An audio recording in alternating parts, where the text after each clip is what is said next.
Hey peeps, good morning. Today is Monday, April the 10th at 10:25 in the p.m. Yep. So, a new day, same gear. Hey, for real. Especially if I'm gonna be making videos, especially behind each other. I don't be changing my clothes like that. What? I don't get dirty, people. For real, I don't get dirty. But yeah, but I did. I switched out a headband instead of my scarf, and I put some little hoop earrings in.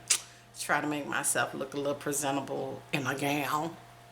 Yeah, but my ass is kind of like doing the most, I think, because I suffer from dry eyes, and it was so humid in my house yesterday because it got like to 78 outside, and that's how I felt up in the house. But I'm like, I endured. Put it like that. It was a struggle because I was hot. I ain't bring no fans up, but it's supposed to be 70 something again today. I don't know. I might have to get a fan and put it up in here and circulate some air. But eventually I'll open my doors and stuff. But no air still don't come in because I ain't got that screen door. I ain't got that screen where air come through the screen when you have the door open. It's two glass panels and stuff. Yeah. So I want to do a story time. Since I ain't doing homeschooling, I could do a story time. So, how y'all doing this morning? Y'all doing good? Y'all ate breakfast? What you eat for breakfast? Because, see, we done started our fast today, so no breakfast and lunch for us. So, I would really be interested in what you have eaten for breakfast, or you haven't ate yet. Oh, you gonna eat lunch too? What? Okay, just rub it all up in my face. Why don't you? So yeah, I want to read letting go of expectations, y'all.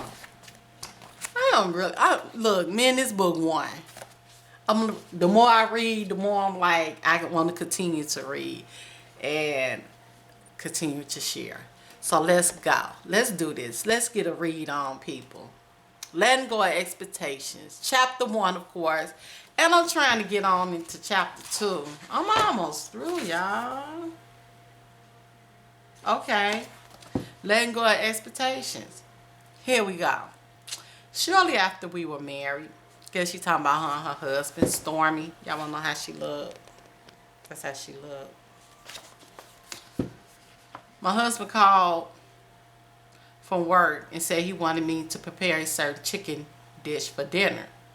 And I went to the store, got the food, prepared the dish, and when he came home, he walked in the door and said bluntly, "I don't feel like chicken tonight. I want lamb chops."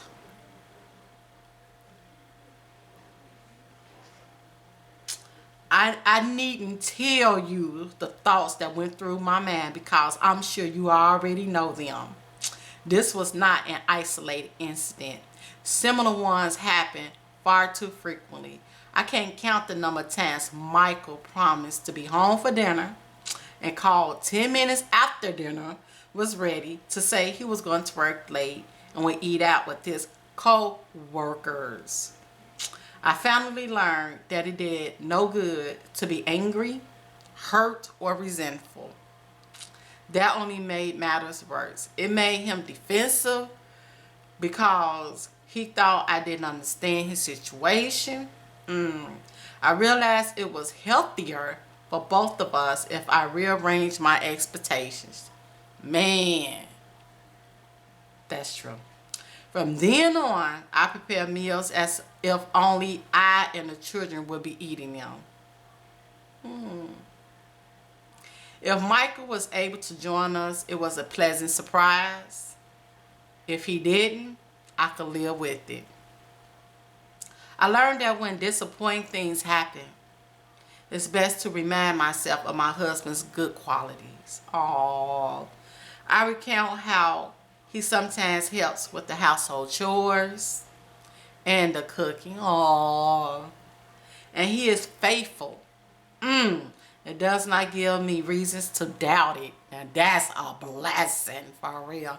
A faithful husband and don't give you reason to doubt that he's faithful. Man, I know I'm gonna be tripping over him not coming home for dinner. Nah.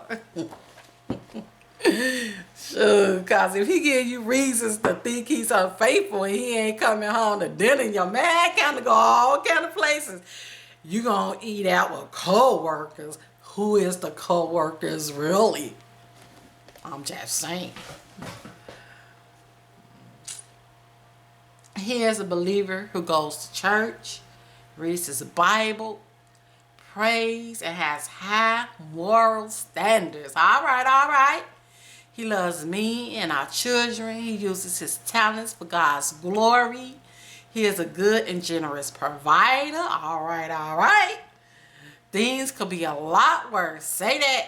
So I won't complain about whether he's home for dinner or not. I know that's right. It'll take a minute to figure that out, though, especially in the beginning of a marriage. I think if I could help a new wife in any area, it would be to discourage her from coming into her marriage with a big list of expectations and then being upset when her husband doesn't live up to them.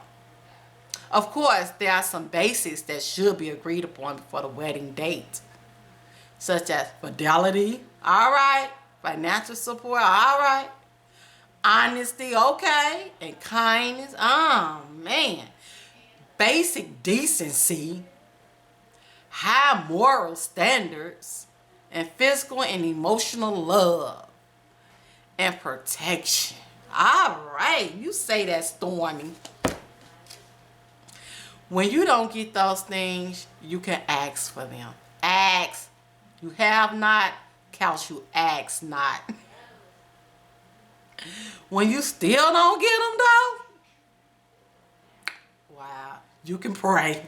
Yeah, that's the next alternative of just like chop them in the throat. No, I'm just playing. Don't know no violence. We don't promote violence in this particular video right here. Now while we read the power of a praying wife, prayer, you know. Another topic maybe, but not while we reading the power of a praying wife. So she said when you still don't get them, you can pray, not chop them in the throat. I actually just chopped myself in the throat. But when it comes to specifics, you can't require one person to meet all of your needs. That's so true. It took me a minute to realize that, man, where was this book at when I first got married back in 1992? When she wrote this book? 1997 and 2014. I had it back then somewhere. Okay, y'all. Let's keep it moving. The pressure to do that and fulfill your dreams. Okay, let's go back. When you still don't get them, you can pray. But when it comes to specifics, you can't require one person to meet all of your needs. The pressure to do that and fulfill your dreams at the same time can be overwhelming to a man. Instead, take your needs to God in prayer and look to Him for the answers. If we try to control our husbands by having a big list for them to live up to, and then are angry and disappointed when they can't, we are the ones in error. The biggest problems in my marriage occurred when my expectations of what I thought Michael should be or do didn't coincide with the reality of who he was. That's powerful right there. Let go of as many expectations as possible. The changes you try to make happen in your husband or that your husband tries to make in himself to please you are doomed to failure and bring disappointment for you both. Instead, ask God to make any necessary changes. And man, I could write a book. I'm saying, because this stuff she's saying is exactly how I feel. These are my thoughts exactly. Man, that's good, dog. If he would do a far better job, because whatever God does, it shall be forever. Oh, nothing can be added to it and nothing taken from it. Ecclesiastes 3:14. Accept your husband the way he is and pray for him to grow. Oh. Then when changes happen, it will be because God has worked it in him, and it will be lasting. My soul waits silently for God alone. For my expectations is from him. Psalm 62:5. Your greatest expectations must be from God, not your husband. Drop the mic. The book, dog. Man, that was powerful. That was a lot of information within that one topic, and that is so true. And it's funny because, like I was saying in my last video, me and my hubby was just talking about expectations, not from each other, but more from people. And because once you kind of got that figured out in your marriage, you could kind of, it just kind of overflow into people, family members, mostly family members, you know. You just can't, it's like situation, like you have kids and you have these expectations of your mom being this certain type of grandmother and all this type of stuff and everything, and when they don't watch your kids when you want them to, or show that interest that you thought they would, you know. First of all, I mean, I've been there. That's why I'm using this as an example, because I'm speaking from experience. It's like, and I went through that for some years and everything, and I had to grow.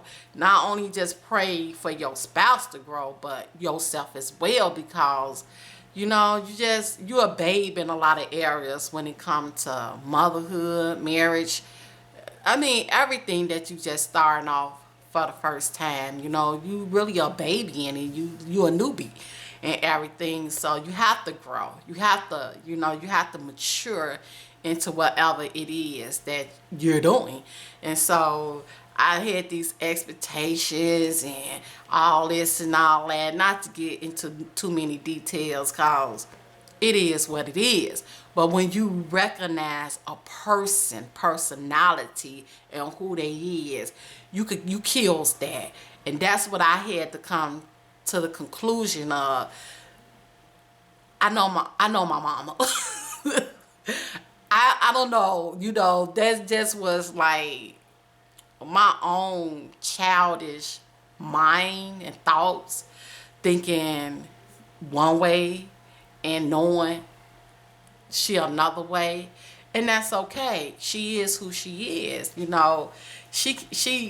It, you know, I can't, it's hard to go deep without just saying everything, and I really don't want to say everything because it ain't that serious today, you know. But just to like scratch the surface, you know, you just can't put expectations on people, you know. Even yourself, you have to keep it within reason, like doable. You can't, you know, like we have this long list even for ourselves, even cleaning list, you know. You can't, I could start out thinking I'm gonna get up and do this, that, and the other, but after a while you do a couple of things, your energy gets spent. Then you be like, oh, I didn't get a chance to do this, and trying to beat yourself up about housework, some type of business or whatever people doing.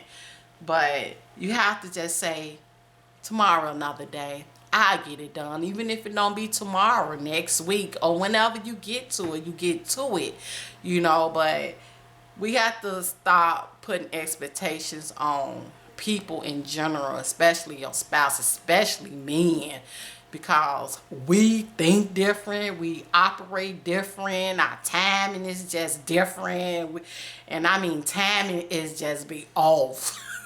You like, really? What? Now? Really? Keep it moving. But yeah, so and when you really realize that people are who they are, and that's not a bad thing and everything, because you do, I think when you realize that, you'll see the good qualities as well. When you just keeping it real and everything, you will see, this person might not do this, but this person do that, and it's just like, you have to look for the good though. But if you want to be a negative Nancy and you want to just be bitter and angry about things and how people didn't live up to your expectation, that's something you really have to pray about, and you have to see God for change within yourself about. But people are how they are. They is who they is. And the only thing you can do is just change yourself and everything. And like she say, pray for your husband. Pray for your children. Because I used to have this thing, I raised you, I did this for you, but we do what we do as mothers. Your kids grow up, you don't have no control over their personalities, over their thoughts, how their heart's gonna be and everything. Some might grow up bitter at you about things or a situation, hold on to it and everything, and you in your mind thinking like, really, seriously, you gonna spend all your adulthood bitter about this and let it go. But that's really hard for people to do, and I really believe you need God. You need a lot of positivity in your life. You need to really like just drown yourself in positivity and reading positive books, listening to positive things, help you on that path along, because it's a hard and it's a real struggle of letting go of expectations, of hurt, to forgive people, you know what I'm saying? So, and even your husband, because Bow's been married going on 25 years come November. It's things he done said, I done said, things he done that I didn't like or agree with. Not cheating, but it don't matter with women, man. You look at a certain female a certain way. What? Or you might be too friendly to a certain female, too many times. And them images sometimes have a tendency to like replay. But I found out you don't forget, but you do have to let go and everything. You just can't. And I know women have a tendency to bring up stuff when they experience a new pain or a new hurt. And especially from a spouse, he did this, he did that, and you still doing stuff, and you still doing stuff. You did this 3 years ago, you did that 5 years ago, and everything. But I had to grow, y'all. I had to really let it go and just had to come to the conclusion like, God, I know you put me and him together. I know you did that because I know my story and everything, and I know you said what you put together no man put asunder, but we came together as two individual grown folks. He had him and I had me, and all of that had to come together and become one. Man, God had to iron it out. He had to weed it out. He just had to fix some things. We had to grow. We had to mature. And we did that together. And when you're doing it together, it's going to be a lot of clashing. It's going to be a lot of bumping our heads. It's just going to be a lot of, it's going to be that and everything. But you got to ride it. You just got to hang in there because it do get better. But in the beginning, it has to, I think it has to be like that, because you putting two grown folks together with their personalities and their traits and everything, and it take a while to find that common ground and some balance, and that's what be happening, you know, the compromising and everything. You have to go through those things to to find y'all balance, and y'all compromising, you know, it's y'all standards, y'all limits in y'all marriage within you as an individual, with him as an individual, and everything. These have to happen. That's why they say sometimes the first 5 years is the roughest time of marriage. It's no more than like after you have a baby, like you pregnant with a baby, and contractions have to start in order for the birth to take place. That pain gonna get intense the closer it gets time to deliver that baby. And I think that's just how it is in a marriage. You know, when you come together, it's almost like it's a new thing, and anything new, you got to iron out the wrinkles. You know what I'm saying? Get out the kinks and everything, and find your way to be one, and that sometimes take 1 year, 2 years, 3 years, 4 years, 5 years, but it take time. It take 9 months for to bring life into it. But I tell you, the contractions, whoa, seem like they take forever, and that's how it is when the first. I don't like to put a time limit, because some people get it quicker in their marriage than others, find their common ground, find their balance, and could come together on one quicker than others. But know this, you're going to have that. You're going to have that rough time. You're going to have, it's just part of two people, individuals coming together and finding out about each other, your dislikes, all that, whatever you come across and y'all arguing about, y'all having issues about, that's what it is. That right there, you got to figure it out, and you got to find a balance. You got to compromise. You got to give and take, you know, and you got to let go. As time go on, you got to let those things go that you went through in the beginning. You hear what I'm saying? Because the beginning going to be rough. And you can hold on to that. But you know, after you deliver a baby, you forget all about the contractions and the pain. And then you end up having 8 more. Because you let it go. You let the thought of that contractions and that pain go, and you do it all over again. That's how it is, you know. He hurt you, man, you hurt him, you said some things, he did some things, you did some things, whatever. But eventually, you got to let it go, you know, if you really want your marriage to work. And letting go, it's a process. And why I learned how to let mine go is by reading my Bible and reading books. That's why I got so many books. I was thirsty. I wanted to know how to do things. I wanted to know. I didn't want to give up. I didn't want to quit. I just wanted to, I knew I wanted to be married, but how do I do this? You know, like seriously, I need some instructions here. I need a little guidance here. And this is a very, very good book for those that is in that place in their marriage. Man, this will help you. This will guide you. And that's why I feel the Lord laid this on my spirit, in my spirit, to read this. And it's not even just for y'all. Even though I've been married 24 years, it's good to refresh and to renew and just reprioritize, and it's just good, you know, to read something and make me think like, yeah, I get it. You know, you could think it, but when somebody put into words, it just makes sense. Let it go, Sharon. Just, you know, it's okay. It's okay. And I done learned that with people, just people in general. So yeah, I always, my videos is what they is, people.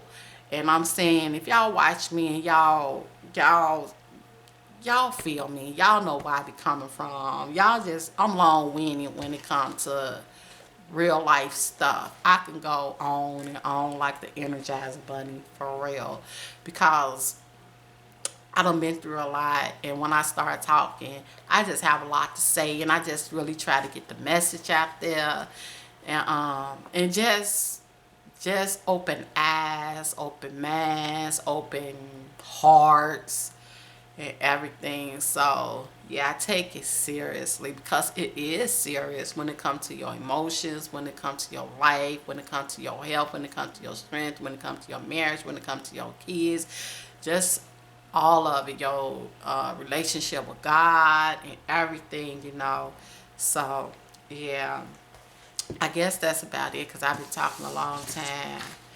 And yeah, so I'm gonna go ahead and conclude this video, put it on my computer and edit it and everything, and try to have it up on YouTube today. I'm on a roll, y'all. I'm on a roll. I don't really like to commit and say I'm gonna do a video every day, or I put out what I feel I can do.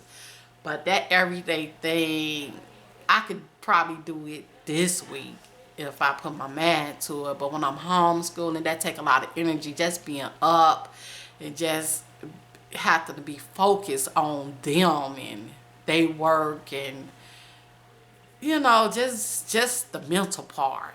So I don't be, when I finish homeschooling, a sister be tired, and then I sometimes have to cook, which this my week to cook.